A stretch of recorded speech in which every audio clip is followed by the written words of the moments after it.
আল্লাহ পাক সূরা বাকারার 183 নম্বর আয়াতে বলতেছেন, রোজার ব্যাপারে আল্লাহ পাক বলতেছেন, ইয়া আইয়ুহাল্লাযীনা আমানু কুতিবা আলাইকুমুস সিয়ামু কামা কুতিবা আলাল্লাযীনা মিন ক্বাবলিকুম লাআল্লাকুম তাত্তাকুন। আল্লাহ পাক বলেন, ইয়া আইয়ুহাল্লাযীনা আমানু, হে ওই সমস্ত লোকেরা, আমানু যারা ঈমান এনেছো। আল্লাহ পাক দেখেন কোথায় আঘাত করলেন। আল্লাহ বলছেন, ইয়া আইয়ুহাল্লাযীনা আমানু, হে ওই সমস্ত লোকেরা যারা ঈমান এনেছো। ঈমান বলতে কি বোঝায়? আল্লাহর প্রতি ঈমান আনা, আখিরাতের প্রতি ঈমান আনা, তারপর ফেরেশতার প্রতি ঈমান আনা, তারপর কিতাব সমূহের প্রতি ঈমান আনা, ওয়ান নাবিয়্যিন এবং পয়গম্বরদের প্রতি ঈমান আনা। এই পাঁচটা যখন করবে, আল্লাহ পাক বললেন যে ঈমান আনার সাথে সাথে তারা কি করবে? আমানু, তারা যখন ঈমান আনবে, কুতিবা আলাইকুমুস সিয়াম। আল্লাহ পাক বলছেন, ইয়া আইয়ুহাল্লাযীনা, এই ওই সমস্ত লোকেরা, আমানু, যারা আমার আল্লাহর প্রতি বিশ্বাস করেছো, যারা আমার আল্লাহকে না দেখে বিশ্বাস করেছো, জাহান্নাম জান্নাত দেখে বিশ্বাস করেছো। তোমাদের হিন্দুদেরকে বলি নাই, সাধারণ মানুষদেরকে বলি নাই, যারা ঈমানদার, যারা প্রকৃতির মুসলমান, তাদেরকে আমি আল্লাহ পাক বলতেছি, কুতিবা আলাইকুম, কুতিবা না আই ফুরিজা। আল্লাহ পাক বলতেছেন, কুতিবা, আমি আল্লাহ তাআলা ফরজ করে দিয়েছি, আলাইকুম, তোমাদের উপর, সিয়াম মানে রোজা। কেমন রোজা ফরজ করে দিয়েছে? আল্লাহ বলছেন, কামা কুতিবা আলাল্লাযীনা মিন ক্বাবলিকুম লাআল্লাকুম তাত্তাকুন। আল্লাহ বলেন, কামা কুতিবা আলাল্লাযীনা, কামা ওই লোকদের মতো ফরজ করে দিয়েছি, মিন ক্বাবলিকুম, তোমাদের পূর্বে যারা রোজা ছিল, লাআল্লাকুম তাত্তাকুন, যারা তোমরা মুত্তাকিন, বুজুর্গ, নৈকট্য আল্লাহর হইতে পারো। বলেন না সুবহানাল্লাহ। আল্লাহ পাক বলতেছেন, সান্ত্বনা দিচ্ছেন যে, হে ঈমানদাররা, রমজানে একটা বছর একটা রোজা আসে, একটা মাস রোজা আসে। সেই মাসটা তোমাদের জন্য আমি আল্লাহ পাক রোজাকে ফরজ করে দিয়েছি। তোমাদের তো একটা মাস রোজা ফরজ করে দিয়েছি, আর আমি অন্য পয়গম্বরদের 6 মাস, কোনো 6 মাস রোজা ছিল, এরকম ফরজ ছিল। 3 মাস রোজা ফরজ ছিল, 2 মাস রোজা ফরজ ছিল, রাতও ফরজ ছিল, দিনও ফরজ ছিল। খালি একটা সময় মেনটেন করে দিতাম, ওই সময় খালি খানা খাইতো। আর আমি তো গোটা রাত তোমাদের জন্য আমি ওপেন করে দিয়েছি। তার মানে কি? রাতের মধ্যে তুমি খাও, পাও, পান করো, মাগরিব থেকে শুরু করে ফজর পর্যন্ত খাও। কিন্তু আগের পয়গম্বরদের আমি করি নাই। কাজে কিছু সময় খালি মেনটেন করে দিতাম, ওই সময় খালি খানা খাইতো, স্ত্রীর সহবাস মিলামেশা করতে পারতো না, রাত্রে অন্য খাবার গিলা করতে পারতো না। খালি একটা সময় খালি মেনটেন করে দিতাম, 10 মিনিট, 15 মিনিট, 20 মিনিট, আর গোটা রাত আমি তোমাদের জন্য করে দিচ্ছি। এই রমজানের রোজা আমি আল্লাহ পাক ফরজ করার পরেও যদি কোনো বান্দা যদি রোজা রাখতে না পারে, এর মতো হতভাগা আর কেউ নেই।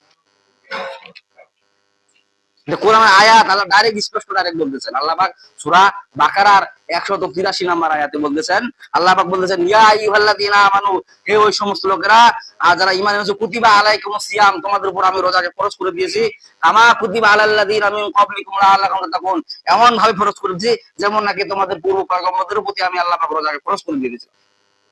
আর এই রমজানের রোজা যখন তুমি রাখতে পারবা, তখন আমি আল্লাহ পাক জান্নাতের মধ্যে তোমাদের সাথে সাক্ষাৎ করব।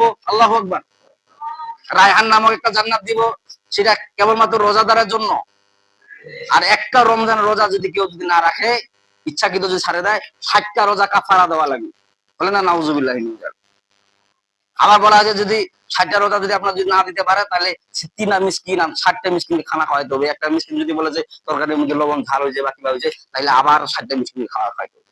রমজানের রোজা কত বড় খরচ। জাহান্নামের মধ্যে এক জাহান্নামী ফেরেশতা হাঁকা শুরু করে দিবে। হাঁকা দেওয়ার পরে একটা জাহান্নামের একটা নির্দিষ্ট একটা জাহান্নামের স্থানে নেওয়া যাবে, নিয়ে দাঁড় করাবে। জাহান্নামীরা জিজ্ঞাসা করবে, যেটা কোন জাহান্নাম? ও যেটা রোজা না থাকার কারণে নির্দিষ্ট জাহান্নাম। বলে না নাউজুবিল্লাহ। রমজানের রোজা এটা সত্যিকারের জিনিস মনে করিয়েন না। রমজানের তারাবি যখন আপনি পড়বেন আর রমজানের বেলা রোজা রাখবেন, সমস্ত নিষ্পাপ করে আল্লাহ তাআলা আপনাকে মাসুম করে জান্নাত দান করবে। বলেন না সুবহানাল্লাহ। আল্লাহ রাসূল হাদিসের মধ্যে বলছেন, মান সামানা ঈমানা ওয়া ইহতিসাবান গুফিরা লাহু মা তাকাদ্দামা মিন যামবি। রমজানের কেউ যদি দিনের বেলা রোজা রাখলো এবং রাতের বেলা যদি তারাবি হলো, মা তাকাদ্দামা মিন যামবি, তার পূর্বে সমস্ত গুনাহ আমি আল্লাহ পাক মাফ করে দিব। বলেন না সুবহানাল্লাহ। রমজানের কত বৈশিষ্ট্য। যখন নাকি রমজান মাস শুরু হয়ে যায়, তখন জান্নাত সাজা শুরু করে দেয় আল্লাহ পাক। বলেন না সুবহানাল্লাহ। কেবলমাত্র জান্নাতটা সাজেছেন আল্লাহ পাক এই রমজানের বিনিময়ে। বলেন না সুবহানাল্লাহ। মানে রমজানকে আল্লাহ পাক এত পরিমাণের মানে ভালোবাসেন, এত পরিমাণের আল্লাহ তাআলা দান করেছেন, যে যার কারণে রমজানের উপলক্ষে আল্লাহ পাক জান্নাতকে সাজান এবং কি জান্নাতের দরজাগুলো খুলে রাখেন এবং কি কবরে আযাব মাফ করে দেন এবং কি শয়তানের মধ্যে জিনজিরি লাগাই দেন। তো রমজান একটা কেমন একটা জিনিস। এই যে সামনে মায়ের রমজান, আপনারা যে রোজা রাখতে না পারেন, আপনার মতো হতভাগা আর কেউ নেই। এই রমজান কিয়ামতের দিন আপনার সাথে বিপক্ষে নালিশ করবে। কিয়ামতের দিন বলবে যে আল্লাহ এই রোজা পাইছে, রোজা পার করে আমাকে রাখতে পারেন। এর মতো হতভাগা আর নাই। রোজাটা এটা এমন একটা জিনিস, আল্লাহ পাক বলেন যে রোজাদারের মুখের গন্ধটা এটা আমার কাছে মিশকা আম্বরের চাইতেও সুগন্ধ। বলেন না সুবহানাল্লাহ। সামনে মাহে রমজান, এই যে রোজা রাখা, যেমন এই যে 5 ওয়াক্ত নামাজ ফরজে আইন, ফজর জোহর আসর মাগরিব এশা নামাজ পড়া যেমন ফরজ, এই রমজান মাসে রোজা রাখাও ফরজ। বিষ্ণু নবী হাদিসের মধ্যে বলেন, যারা দিনের বেলা রমজান মাসে যারা দিনের বেলা পানাহার করে তারা পায়খানা খায়, বলেন না নাউজুবিল্লাহ। আপনি একটা মুসলমান, আপনি একটা মুসলমান মুসলিম দাবি করেন, আপনি একটা ইমানদার দাবি করেন, তারপরেও দিনের বেলা যদি আপনি পানাহার করেন, যদি খানা খান, তাইলে বিষ্ণু নবীর হাদিস অনুযায়ী আপনি পায়খানা খাচ্ছেন। আপনি তো খামার, আপনি চর্ম চোখে দেখা পান যে ঠিকই আমি খাবার খাচ্ছি, কিন্তু বিষ্ণু নবীর হাদিস অনুযায়ী আপনি নাপাক খাবার খাচ্ছেন, পায়খানা খাচ্ছেন। কারণ রমজান মাস এটা একটা মুসলমানের জন্য একটা স্পেশাল একটা বোনাস। 11টা মাস আল্লাহ পাক দান করলেন, তার মধ্যে ইবাদত করো, তার স্পেশাল একটা মাস দিলেন রমজান মাসে, তোমরা রোজা রাখো, বলেন না সুবহানাল্লাহ। 11টা মাস যখন তোমরা আমল শুরু করে দিবা, রমজান মাসে যখন রোজা করবা, সাথে সাথে তোমাকে নিষ্পাপ করে আমি আল্লাহ পাক বরাদ্দ দিয়ে দিব, বলেন না সুবহানাল্লাহ। রমজান এটা কেমন একটা মাস, আল্লাহ পাক এই মাসটাকে আল্লাহ পাক খুব গুরুত্বপূর্ণ দিয়েছে। যে রমজান মাসে যদি কোনো বান্দা যদি তার নিজের গুনাহকে সে মোচন করতে পারলো না, তার মতো হতভাগা আর নির্লজ্জ আর কি একটাও নাই। রমজানটা এটা কেমন একটা জিনিস, এখন তো বুঝে আসবে না রমজানটা কি জিনিস।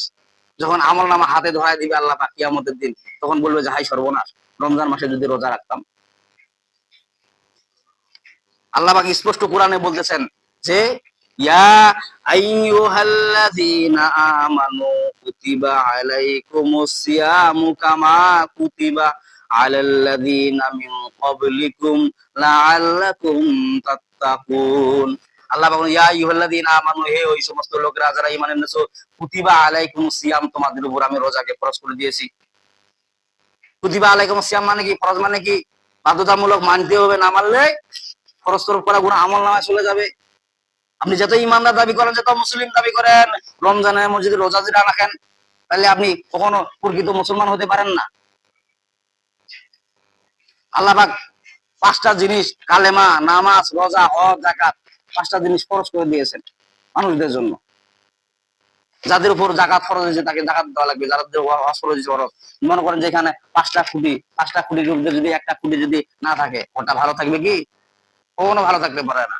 আল্লাহ পাক বলতেছেন যে আমি 5টা জিনিস বান্দার জন্য খরচ করে দিয়েছি। একটা কালেমা বললেন, তার সাথে সাথে নামাজ পড়েন, তারপর রোজা রাখেন। রোজা তো আপনার 12 মাসের রাখার জন্য বলা হয়নি, যে রমজানের একটা রোজা খরচ। এই রমজানের রোজা যদি আপনি না রাখতে পারেন, আপনার মতো হতভাগা কোয়ার পাড়াতে একটা থাকতে পারে। রমজানের রোজা এটা চারটিখানি জিনিস মনে করিয়েন না, আমার মুখের কথা, সাধারণ মুখের কথা মনে করেন। আল্লাহ কোরআনের বিধান যে ফরজ রোজা, তুমি কালেমা পড়েছো, নামাজ পড়েছো, তুমি রমজানের রোজা রাখো, আল্লাহু আকবার। রমজানের রোজা না রাখতে পারে, তুমি কিসের মুসলমান তুমি দাবি করো, কিসের ইমানদার দাবি করো? আর রোজাদারের এটা একটা আল্লাহ তাআলার এমন একটা মর্যাদা, একমাত্র আল্লাহ ছাড়া কেউ জানে, ঠিক না বলেন? নামাজ তো মনে করেন আপনি প্রকাশ্য দেখা যায়, নামাজ পড়লে না কেউ দেখলো, কিন্তু রোজা এটা একটা আপনি ভিতরে খান কি না খান, এটা আল্লাহর সাথে, এটা আল্লাহর সাথে আপনার হিসাব নিকাশ। আর নামাজ তো এটা দেখা যায়, আপনি পড়তেছেন, আপনি কয় রাকাত পড়লেন, কি করলেন না করলেন। রোজাটা এমন একটা জিনিস, আল্লাহু আকবার। এই রমজানের রোজা কোন মুসলমান যদি না রাখে, আমার মনে হয় মুসলমান খাতাই নামেই পড়ে না, কিসের মুসলমান দাবি করছে? কারণ কালেমা, নামাজ, রোজা বাধ্যতামূলক।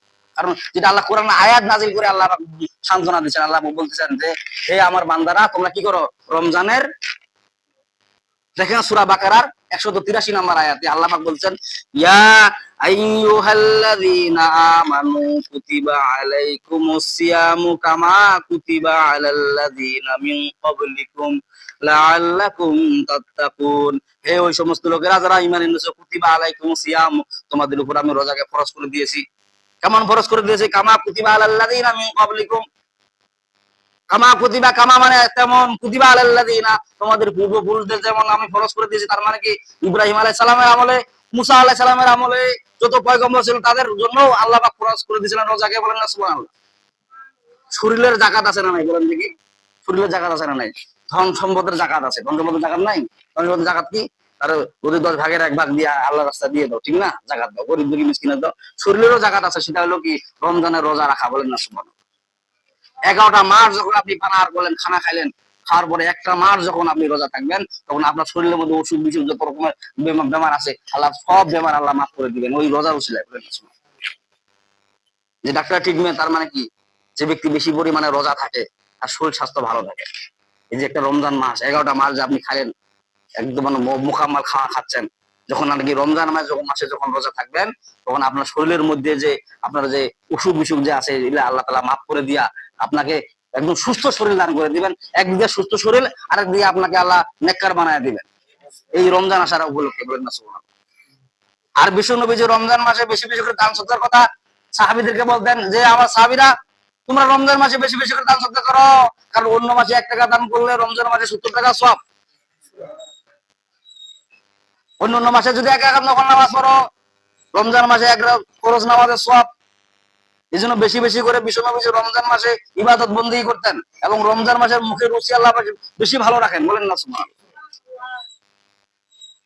ওই যে কিছু রোজাদার ইফতার করতেছে, ইফতার করার পরে হুট করে এক রোজাদার ইফতার করতে করতে পায়খানা মানে পায়জামা রসি গেছে। ভাই কম করে খান, কম করে খান, পায়জামা রসি গেছে। বলছে না ভাই, অর্ধেকও খাওয়া শেষ করিনি। বলেন না সুবহানাল্লাহ। কারণ রমজান মাসে আল্লাহ তাআলা মুখের রুচি ভালো রাখেন, তার মানে কি সারাদিন কিছু খায় নাই? যখন খাবার পায়, এত পরিমাণের খাবার খাবায় আল্লাহ তাআলা মুখের রুচি বাড়ায় দেন, বরাদ্দ করে দেন। বলেন না সুবহানাল্লাহ। রমজানের ফজিলত এটা এমন একটা জিনিস, বিশ্বনবীজি এক হাদিসের মধ্যে বর্ণনা দিতে যায়, বিশ্বনবীজি বলতেন সাহাবীদেরকে, হে আমার সাহাবীরা, রমজানটাকে তোমরা কি সাধারণ জিনিস মনে করো? কাজে কেন? বলছে রমজানটা এটা এমন একটা জিনিস, রমজান তোমাদের সাথে কিয়ামতের দিন কথা বলবে। বলেন না সুবহানাল্লাহ। রোজা মানুষের সাথে কথা বলবে, আপনি অবাক হয়ে যাবেন, হতভম্ব হয়ে যাবেন। আপনি বলবেন যে হায় সর্বনাশ, রোজা আমার সাথে কেমন করে কথা বলবে? রোজা কথা বলবে, বলবে যে আপনার সাথে কথা বলবে, আপনি রোজা রাখছেন কিনা। রহমত কথা বলবে, মাগফিরাত কথা বলবে, নাজাত কথা বলবে। রহমত আপনার কাছে আসবে যে আমার তুমি তো আমাকে পছন্দই করো নাই, তুমি তো আমি যে রহমত তুমি তো মনেই করো নাই, কারণ তার মানে কি তুমি রহমতের রোজায় ছিলেন। মাগফিরাত আপনার কাছে আসবে, মাগফিরাতের রোজা যদি না রাখেন, মাগফিরাত আপনার নামে মামলা করে দিবে, কিয়ামতের দিন বলবে যে মাগফিরাত নামাজ রাখে নাই। আপনি অবাক হয়ে যাবেন, সর্বনাশ, দুনিয়া খালি দেখি যে খালি রহমত আছে, মাগফিরাত আছে, নাজাত আছে, খালি আলেম ওলামার কাছে হুজুরের কাছে শুনছি, কিন্তু আমরা যে এখন কথা কইয়া পারে এগুলা তো আমরা আর জানি না। কিন্তু কিয়ামতের দিন কথা বলা শুরু করে দিয়ে দিবে, রহমত আপনার বিরুদ্ধে কথা বলবে, মাগফিরাত আপনার বিরুদ্ধে কথা বলবে, নাজাত আপনার বিরুদ্ধে কথা বলবে। আপনি যদি আমল না করেন, রমজানের রোজা যদি আপনি কেমন মুসলমান, রমজানের মাসে যদি রোজা রাখতে না পারেন, আপনার মতো হতভঙ্গা মুসলমান তার একটাও আসেন। কারণ মুসলমানরা দোয়া করে যে আল্লাহ রমজানের মাসে যেন আমাদের মৃত্যু হয়, ঠিক কিনা বলেন? শহীদের যেন মৃত্যু দান করে, ঠিক কিনা বলেন? রমজানের রোজা পাওয়ার পর যদি কোনো মুসলমান যদি রোজা রাখতে না পারে, এর মতো হতভাগা আর নির্লজ্জ মুসলমান আর একটাও থাকতে পারে। কারণ কালেমা পড়ার পরে নামাজের পরেই রোজা। আপনার যদি ধন টাকা পয়সা থাকে, অত সময় থাকে, তাহলে জাকাত দেন, হজ করেন, ওটা সাবজেক্ট আলাদা। কিন্তু গরিব মানুষ, আপনি রমজানের রোজা যদি রাখতে না পারেন, আপনি কিসের মুসলমান দাবি করেন, কিসের ইমানদার দাবি করেন? আল্লাহ পাক ওই কথা বলছেন, ইয়া আইয়ুহাল্লাযীনা আমানু কুতিবা আলাইকুমুস সিয়ামু কামা কুতিবা আলাল্লাযীনা মিন ক্বাবলিকুম লাআল্লাকুম তাত্তাকুন। আল্লাহু আকবার। আল্লাহ পাক বলে, হে ঈমানদাররা, যারা মুসলমান, যারা ঈমান আনো, আমার আল্লাহকে যারা বিশ্বাস করছো, তোমাদের উপর আমি রোজাকে ফরজ করে দিয়েছি, যেমন নাকি পূর্বপুরুষদের রোজা ফরজ করে দিয়েছি। রমজান মাসে তোমাকে রোজা রাখতে হবে। কেন কেন রাখতে হবে? কারণ তুমি ঈমানদার, তুমি আমার আল্লাহকে বিশ্বাস করেছো। তুমি তো হিন্দু না, তুমি তো বেদিন না, তুমি তো মুশরিক না, তুমি তো মুসলমান, তুমি তো ঈমানদার দাবি করছো। তুমি যেহেতু ঈমানদার দাবি করেছো, তোমাকে রমজান মাসে বাধ্যতামূলক রোজা রাখতেই হবে। আল্লাহ বা আমাদের সবাইকে, এই সামনে মায়ের রমজান আসতেছে, 30টা তোরা তারাবি এবং 30টা রোজা ইফতার আমাদের সবাইকে আমল করার তৌফিক দান করুন।